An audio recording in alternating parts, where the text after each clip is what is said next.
જય માતાજી બધાને। આજે ટિંડોરાનું શાક બનાવીએ તો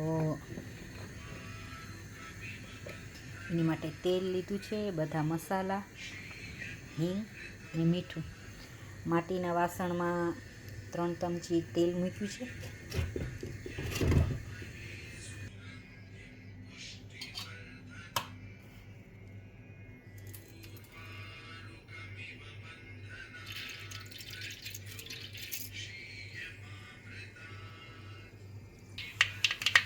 અવાજ આવવો જોઈએ રાઈમાં, અવાજ બંધ થાય એટલે જીરું,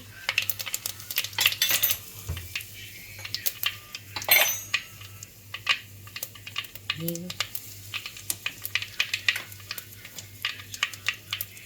હળદર,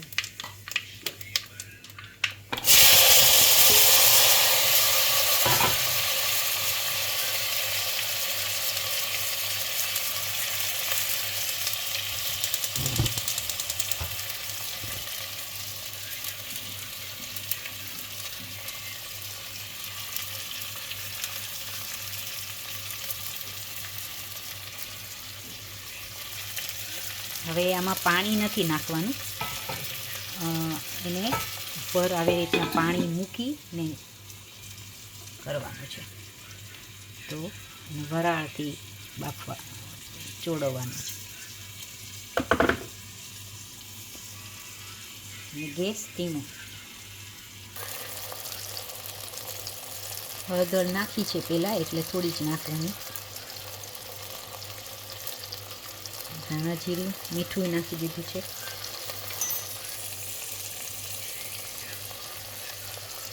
મને મરચું ભાવે છે લીલું, એટલે હું નાખું છું। It's up to you, your choice. અને લાલ મરચું થોડું હલાવવાનું નથી 2-3 મિનિટ માટે।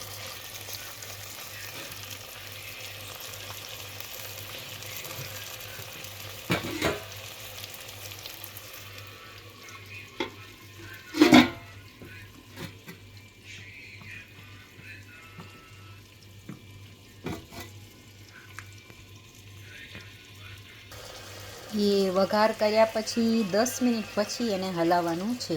લીલા મરચાં તમારી ચોઈસ ઉપર છે। અને માટીના વાસણમાં રસોઈ સરસ થાય।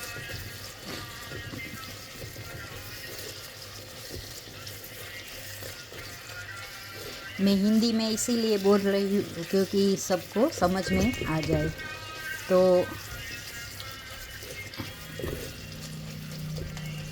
तेल में जीरू, राई, हींग डालकर फिर टिंडोरा और बाद में सभी मसाला करके 10 मिनट के बाद हिलाना है।